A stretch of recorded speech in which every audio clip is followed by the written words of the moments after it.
जय श्री राम दोस्तों, मेरे चैनल मिस वैष्णव में आपका हार्दिक स्वागत है। आज हम सुनेंगे सोमवार व्रत कथा और विधि। सोमवार का व्रत चैत्र, वैशाख, श्रावण, मार्गशीर्ष, कार्तिक मास में शुरू किया जाता है। साधारण श्रावण मास में व्रत का अधिक प्रचलन है, तो उस दिन से सोमवार व्रत आरंभ करना चाहिए। व्रत रखने वाले स्त्री पुरुष को चाहिए कि प्रातःकाल काले तिल का तेल लगाकर स्नान करे, विधि पूर्वक शिव जी का पूजन करे।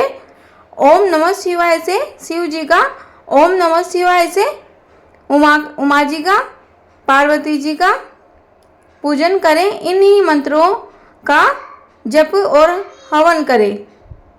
फिर किसी बाग बगीचे में जाकर या घर पर ही एक समय भोजन करें। इस प्रकार से सोमवार के व्रत को 16 सोमवार तक करें, फिर उद्यापन करें। इस व्रत के प्रभाव से मानव को सभी प्रकार के सुखों की प्राप्ति होती है।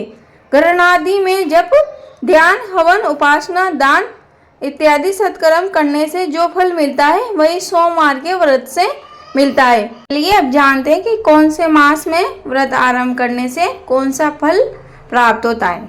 चैत्र मास में सोमवार व्रत करने पर गंगा जल से सोमनाथ के स्नान कराने के समान पुण्य मिलता है। वैशाख मास में सोमवार व्रत शुरू करने से कन्यादान के समान पुण्य मिलता है। जेठ मास में पुष्कर स्नान करके गोदान के समान पुण्य मिलता है। भाद्रपद माह में व्रत यज्ञ के समान पुण्य मिलता है। श्रावण मास में अश्वमेघ यज्ञ के समान पुण्य मिलता है। भाद्रपद में सवत्स गोदान के समान पुण्य मिलता है। अश्विन में सूर्य ग्रहण के समय कुरुक्षेत्र में रसदेनु गुड़देनु के दान के समान पुण्य मिलता है। कार्तिक मास में चारों वेददाताओं, 4 ब्राह्मणों को 4 घोड़े जूते हुए रथ दान के समान पुण्य मिलता है। मार्गशीर्ष में चंद्र ग्रहण के समय काशी आदि तीर्थ में गंगा स्नान के समान पुण्य मिलता है। पौष में अग्निष्टोम यज्ञ के समान पुण्य मिलता है। माघ में गाय का दूध व गन्ने के रस के स्नान कर ब्रह्मा इत्यादि को निवत समान देने के समान पुण्य मिलता है। फाल्गुन में सूर्य आदि ग्रहण के समय गोदान समान फल प्राप्त होता है। श्रावण में केदारनाथ का ब्रह्मा कमल से पूजन, दर्शन, अर्चन और केदार क्षेत्र में निवास का विशेष महत्व है। इससे भगवान शंकर की प्रसन्नता और शिव सायुज्य प्राप्त होती है। सोमवार व्रत की कथा आरंभ करते हैं। एक साहूकार बहुत धनवान था। उसको धन आदि किसी बात की कोई कमी नहीं थी, परंतु पुत्र न होने के कारण वह अत्यंत दुखी था। वह इसी चिंता में रात दिन रहता था और इसलिए वह पुत्र की कामना के लिए प्रति सोमवार को शिव जी का व्रत और पूजन किया करता था। शाम के समय शिव जी के मंदिर में जाकर दीपक जलाया करता था। उसके इस भक्तिभाव को देखकर एक समय श्री पार्वती जी ने शिव जी महाराज से कहा कि हे महाराज, यह साहूकार आपका अनन्य भक्त है और सदैव आपका व्रत और पूजन पूरी श्रद्धा से करता है, अतः इसकी मनोकामना पूर्ण करनी चाहिए। शिव जी ने कहा कि पार्वती जी, यह संसार कर्म क्षेत्र है। जब किसान खेत में जैसा बीज बोता है वैसा ही फल काटता है, उसी तरह संसार में जो जैसा कर्म करते हैं उन्हें वैसा ही फल भोगना पड़ता है। पार्वती जी ने अत्यंत आग्रह से कहा कि महाराज, जब यह आपका ऐसा भक्त है और यदि इसको किसी प्रकार का दुख है तो उसको अवश्य दूर करना चाहिए, क्योंकि आप तो सदैव अपने भक्तों पर दया करते हैं, उनके दुख को दूर करते हैं। आप ऐसा नहीं करेंगे तो मनुष्य क्यों आपकी सेवा, व्रत, पूजन इत्यादि करेंगे। पार्वती जी का ऐसा आग्रह देखकर शिव जी महाराज प्रसन्न होकर कहने लगे, हे पार्वती जी, इसके कोई पुत्र नहीं है। इसी पुत्र की चिंता में यह दुखी रहता है। इसके भाग्य में पुत्र न होने पर भी इसको पुत्र की प्राप्ति का वर देता हूँ, परंतु वह पुत्र केवल 12 वर्ष तक ही जीवित रहेगा। इसके पश्चात वह मृत्यु को प्राप्त होगा। इससे अधिक मैं इसके लिए कुछ नहीं कर सकता।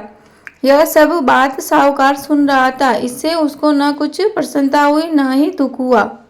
वह पूर्वत वैसे ही भगवान शंकर का सोमवार का व्रत और पूजन करता रहा। कुछ समय व्यतीत हो जाने के बाद साहूकार की स्त्री गर्भवती हुई और 10वें महीने में उसके गर्भ से अति सुंदर पुत्र की प्राप्ति हुई। साहूकार के घर में बहुत खुशी मनाई गई, परंतु साहूकार ने उसको केवल 12 वर्ष की आयु जानकर अधिक प्रसन्नता प्रकट नहीं की और न ही किसी को भेद बताया। जब वह 9 वर्ष का हो गया तो उस बालक की माता ने उसके पिता से उसके विवाह आदि के लिए कहा, परंतु वह साहूकार कहने लगा, मैं अभी इसका विवाह नहीं करूंगा और काशी पढ़ने के लिए भेजूंगा। फिर उस साहूकार ने अपने साले अर्थात बालक के मामा को बुलाया, उसको बहुत सा धन देकर कहा, तुम इस बालक को काशी पढ़ने के लिए ले जाओ और रास्ते में जिस जगह भी जाओ वहां यज्ञ करते, दान देते और ब्राह्मणों को भोजन कराते जाओ। इस प्रकार वह दोनों मामा भांजे सब जगह यज्ञ करते और ब्राह्मणों को भोजन कराते जा रहे थे। रास्ते में उनको एक शहर दिखाई पड़ा। उस शहर के राजा की कन्या का विवाह था और दूसरे राजा का लड़का जो विवाह के लिए बारात लेकर आया था वह एक आंख से काना था। लड़के के पिता को इस बात की बड़ी चिंता थी कि कहीं वर को देख कन्या के माता पिता विवाह में किसी प्रकार की अड़चन पैदा ना कर दे। इस कारण जब उसने अति सुंदर सेठ के लड़के को देखा तो मन में विचार किया कि क्यों न दरवाजे के समय इस लड़के से वर का काम ले लिया जाए। ऐसा विचार कर राजा ने लड़के और उसके मामा से कहा तो वह राजी हो गए और साहूकार के लड़के का स्नान आदि करा, वर के कपड़े पहना तथा घोड़ी पर चढ़ा दरवाजे पर ले गए और बड़ी शांति से सब कार्य हो गया। अब वर के पिता ने सोचा, यदि विवाह कार्य भी इसी लड़के से करा दिया जाए तो क्या बुरा है।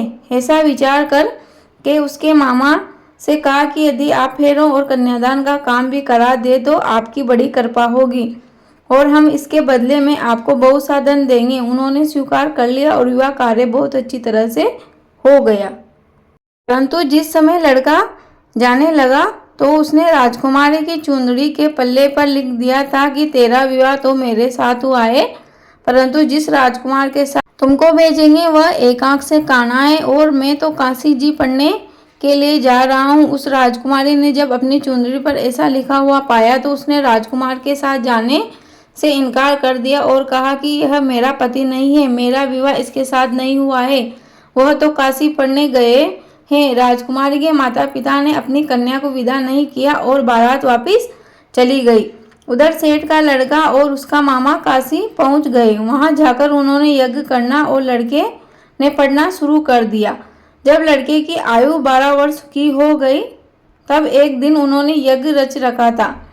उस लड़के ने अपने मामा जी से कहा कि मामा जी आज मेरी तबीयत कुछ ठीक नहीं है। मामा ने कहा कि अंदर जाके सो जाओ। लड़का अंदर जाकर सो गया और थोड़ी देर में उसके प्राण निकल गए। तब उसके मामा ने आकर देखा तो वह तो मुर्दा पड़ा है, तो उसको बड़ा दुख हुआ और उसने सोचा कि मैं अभी रोना पीटना मचा दूंगा तो यज्ञ कार्य अधूरा रह जाएगा।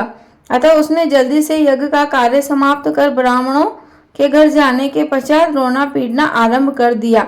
संयोगवश उस समय शिव जी और पार्वती जी उधर से जा रहे थे।